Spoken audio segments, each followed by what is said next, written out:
Hey y'all, get under the covers and get comfortable because we're about to get intimate.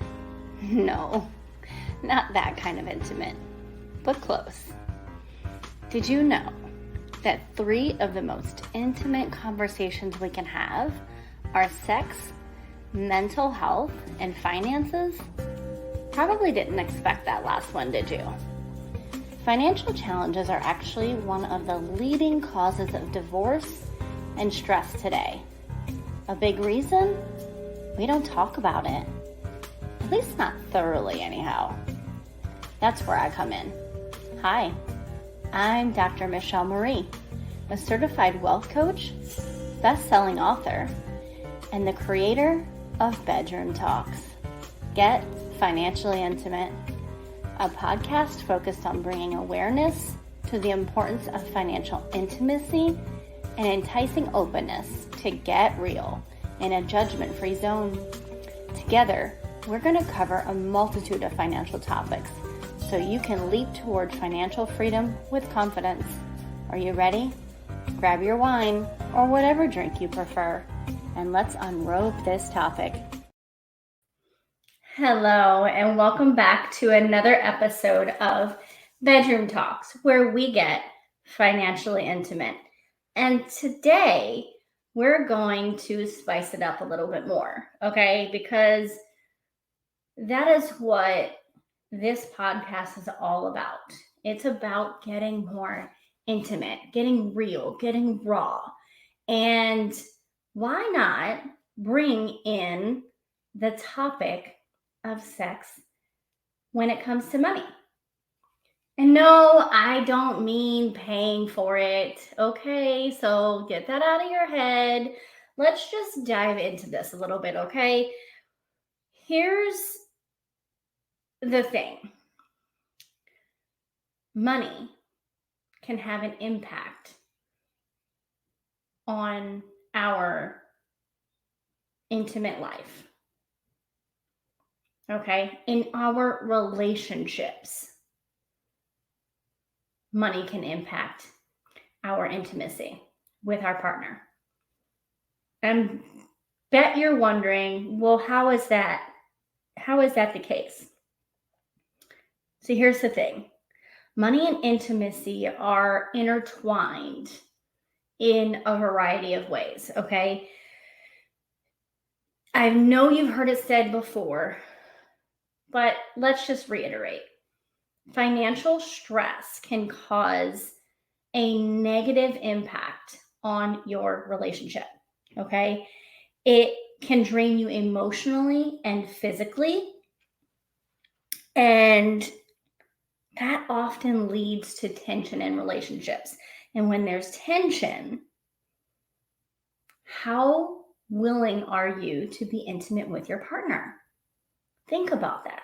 When there is tension in your relationship, especially when it comes to money, how willing are you to be intimate with your partner? And I mean truly, fully intimate, not just doing the act, okay?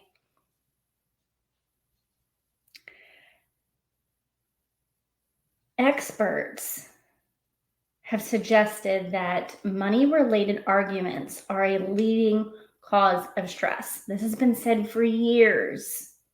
For years, therapists say it a lot, okay? Interestingly enough, couples who report disagreeing about money once a week are 30% more likely to get divorced than those who disagree less often. It's not to say that you're not going to have minor arguments and disagreements along the way, but how often is that happening, and how are you navigating that? Are you coming to a resolution that you both can understand, both can be okay with, or not? Think about that for a minute, okay?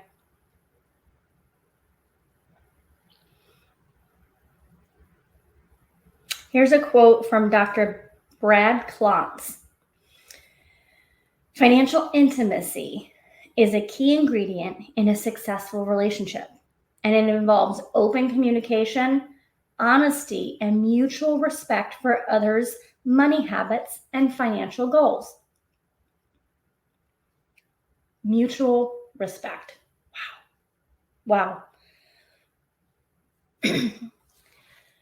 We all have different money personalities, and this impacts all of our financial decisions as well as our attitudes toward money. Think about your best perspective of money and your financial goals. Now, when you think about that, consider whether you have an understanding of what your spouse's or your partner's perspective is of money and their financial goals. Is there a difference? Or is there alignment? And if there's not an alignment, how can you work to try to make them connect in some way? And they're not necessarily going to connect in every single way, okay? But are there touch points? Are there touch points? And can you find ways to work around the areas that are not fully connected? All right. So when you understand your partner's money personality, it can actually help you communicate more effectively and essentially avoid or drastically reduce misunderstandings. Okay. Oh gosh, I can't tell you how many times I've been in arguments, whether it's a friend or a partner, where there was some kind of misunderstanding because something they said in the beginning I took to mean a certain way based on my own personal experience, and come to find out that's not what they meant. Okay. Oh, let's think about it like this. Think about where you grew up, or maybe where you've been living for the past, 10 to 15 years. When you tell somebody that's looking for a place or a destination and you're like, oh, it's just up the road. Okay. What does that mean to you? To you, when you say it's just up the road? Well, here's the thing about that. Your perception of up the road is different than mine. Up the road for me could literally be a literal mile up the road. Or if I say around the corner up the block, it's a literal block of houses. Okay. People who live out in the country area, when they say things like that, it could be 5 to 10 miles. Okay. We all perceive things differently. We all view things differently because of our experiences. So it's so important to understand how your perception of money might differ from your partner's.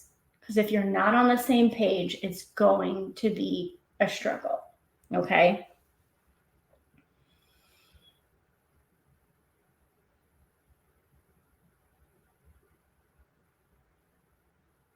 It's so important. It is so important to learn your partner's money personality, because you can use that knowledge to communicate better about money. Even if you don't view things the same way your spouse does or your partner does, when you're communicating about money and you recognize they're not hearing me clearly, if you understand their perspective and how they view money, their money personality, you can then take what you're saying and shift it in a way that they can understand it. It's just changing the vantage point. Okay.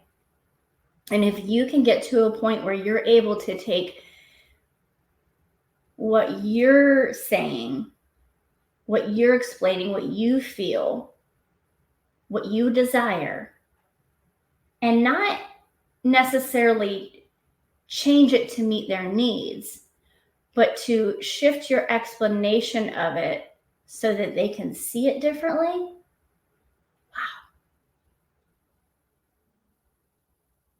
Wow.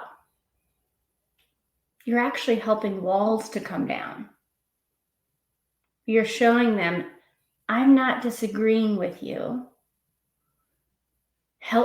Let me help you understand the way that I'm seeing it, and then doing it in a way that's not degrading or disrespectful or anything like that. Just like a kind of like if you were, I'm not saying talk to your partner like a child, okay? But if you were talking to a child about money, you would have to explain it differently than the way that you understand it, because they're not at your level, okay?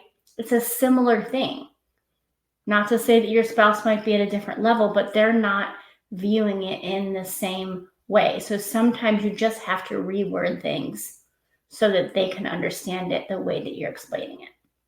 Okay?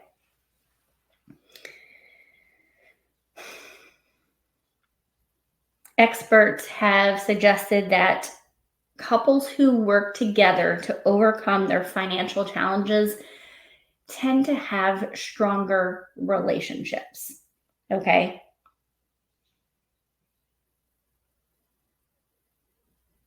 Stronger relationships. Stronger relationships that are built on trust and that don't have a bunch of walls up, allow for partners to be more relaxed in the bedroom. Okay? When you're more relaxed in the bedroom, there is a higher level of overall satisfaction. Just facts. It's just facts. Okay? So if you want to not only help work on your financial challenges, or even if you don't have financial challenges and you just want to improve your finances overall, or reach certain goals, and you're not communicating with your spouse much about that, start having those conversations. Start trying to understand where they are with money, how they view money, what their goals are. Okay? Try to understand their money personality. Are they a spender or are they a saver? Which one? And I especially encourage you to do this if your physical intimacy is not at a place where you would like it to be. I deeply encourage you to start having these conversations about finances, and maybe just start opening it up with, hey, I was thinking about it recently, and I realized that we're not really talking about our financial goals, and I'm curious what financial goals you have for our family or for our future. And just open it up with that, and not just allow them to speak into what they desire. And you don't even have to respond to them in that moment. You don't have to say, oh, well, that doesn't align with mine, or it does. If it does, great, cool, you can talk about it. But maybe just hear what they say and simmer on it for a while. And then maybe in a couple of days, come back to it and be like, you know what, I was thinking about this, and here's my thoughts. It's as simple as that. Remember, the most important thing in listening is to listen to understand, not listen to respond. Okay? And I can't take credit for that. It is so important to be open and transparent about your financial situation. Set your shared goals and work together to achieve them. Okay? It is so important. And remember this. Matthew 6:21 says, "For where your treasure is, there your heart will be also." So if you are blocked, if you have a wall up and you're not in a space that you're willing to be open and transparent with your partner about your, financial history, your financial goals, how you view money, then it can appear that you are treasuring your own perspective over trying to come up with a mutual goal, a mutual front, so to speak, to where you guys can be successful in your relationship together when it comes to finances. Okay? People can often view that as an act of selfishness. And don't get me wrong, I'm not suggesting that that is what you are doing. I'm merely stating that sometimes people perceive it that way. Okay? And so if that is not your intent, if you don't want to be viewed in that manner at all, then consider, am I doing anything that is keeping a wall up in this situation that could be perceived that way? And how can I navigate that?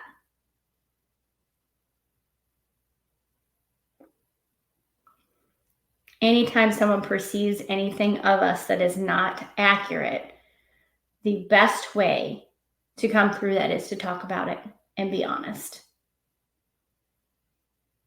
And allow them to help you see why they feel that way.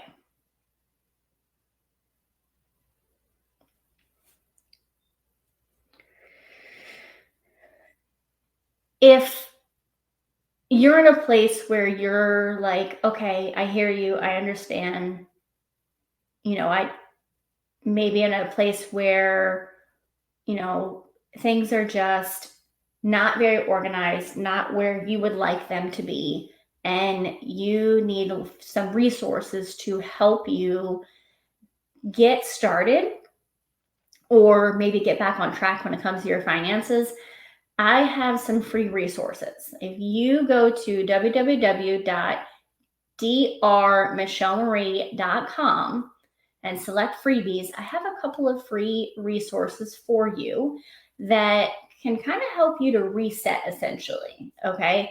They are interactive PDFs. And when I say interactive, I mean that you can click on some of the buttons and they will take you somewhere else to give you more information. Okay.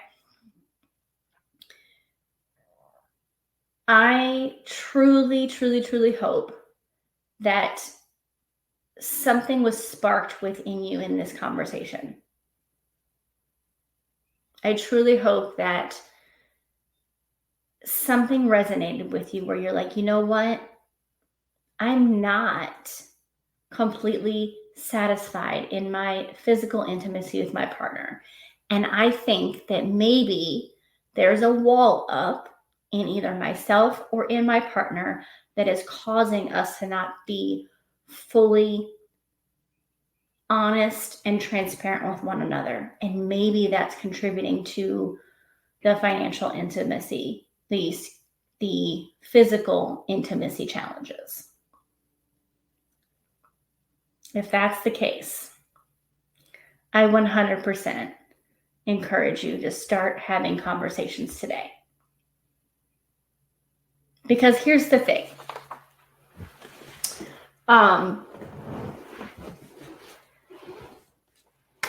Physical intimacy between spouses is a good thing. It is important.